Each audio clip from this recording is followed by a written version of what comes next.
Hola, yo soy Trash, bienvenidos a otro video de Rewoldy. Y después de haber hecho un video de curiosidades de Digimon World y Digimon Story Cyber Sleuth, que por cierto, si no los vieron van a estar abajo en la descripción, disculpen el spam, pensé, ¿por qué no hacer un video de curiosidades de Digimon World Redigitize? A fin de cuentas, es mi videojuego favorito. Y me puse a agarrar y recopilar curiosidades, leer una entrevista y bueno, acá estamos. Sin extender más la introducción, comencemos.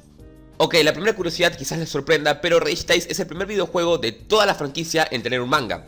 Sí, más concretamente un one shot que salió antes de que el juego saliera para promocionarlo.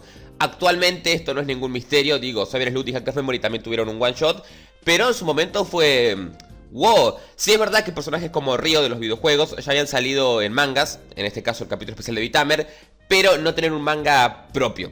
Al principio del juego ocurre una discusión entre Nico y Akiho. Dependiendo de qué digamos, Akiho o Nico nos van a ayudar en esa sección del juego. Yo obviamente elegí a Akiho porque tiene tetas, digo porque me cae mejor y bueno, Nico no tiene tetas, digo, Nico no me cae bien. Ahora, lo curioso de esto, y que quizás no sepan, es que esta elección sí afecta a la jugabilidad. ¿Por qué? Si vas con Akiho todo va a ser más fácil, puesto que el Digimon de Akiho saca más daño y Akiho te cura más. En cambio, si vas con Nico, bueno, su Digimon no solamente saca menos daño, sino que Nico no te ayuda mucho en cuanto a curas y todo eso. Esto es así ya que refleja que Akiho es la Tamer número 1 en el ranking del mundo de Digimon World Redigitize. La siguiente es muy divertida, más porque Taiga es mi personaje favorito, como ya sabrán, y es que, teniendo en cuenta que el compañero canónico de Taiga es Digimaru, es decir, su Agumon, si su Agumon se llama Digimaru, sí, no es el nombre más original del mundo, pero no importa, y que su línea evolutiva es la siguiente, o sea, una línea evolutiva de Agumon normal, estándar, clásica, Taiga tuvo que haber derrotado con su Metal Greymon al War Greymon de Taichi.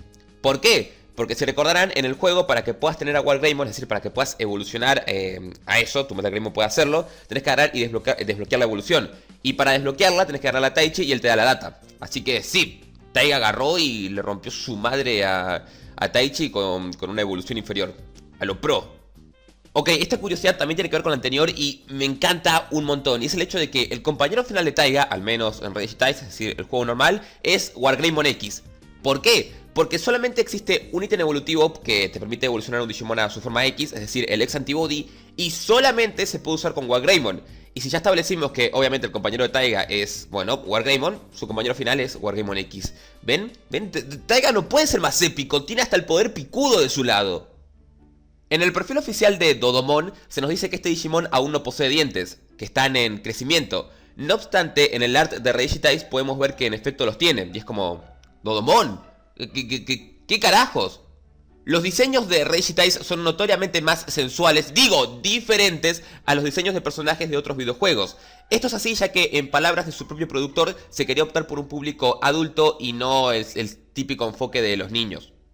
Lo que motivó al productor Habu Kazumasa a crear Digimon World Redigitize, que por cierto Habu te amo, sos el dios del universo, fue el hecho de que había un contraste entre lo que Bandai dirigía al público y lo que el público consumía. Es decir, con los juegos Digimon Story Super Crossword, Red and Blue, ¿por qué nombre tan largo, por Dios? Y Digimon Lost Evolution, pese a que estos títulos estaban enfocados para niños, eran mayormente jugados por estudiantes de secundaria o estudiantes universitarios.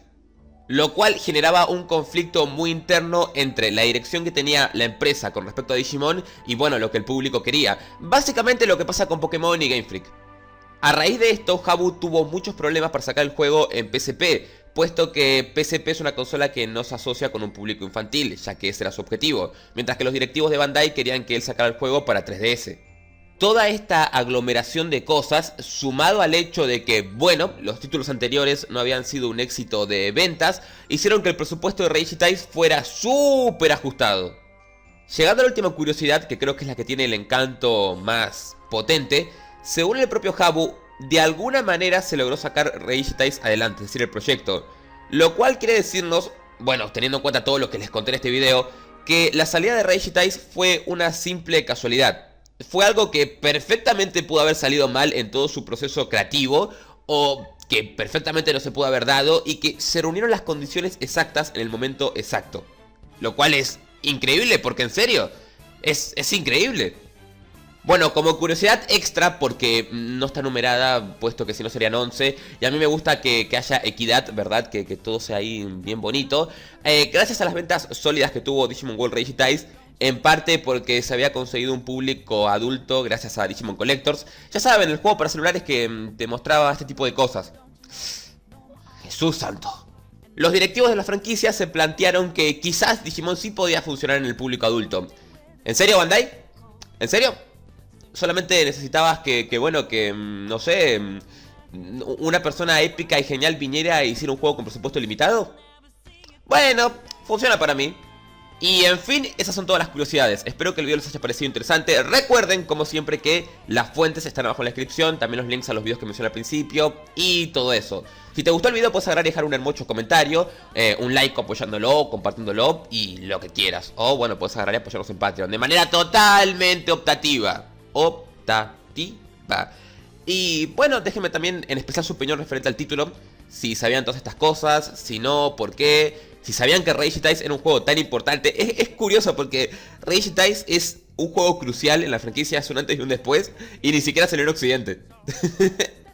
Es un poco triste, pero bueno, me alegra a mí saber que mi juego favorito, un juego tan significativo para mí, haya sido tan relevante en la franquicia. Y bueno, poco más. Yo soy Trash y nos vemos en el siguiente video de Revoldy. ¡Adiós!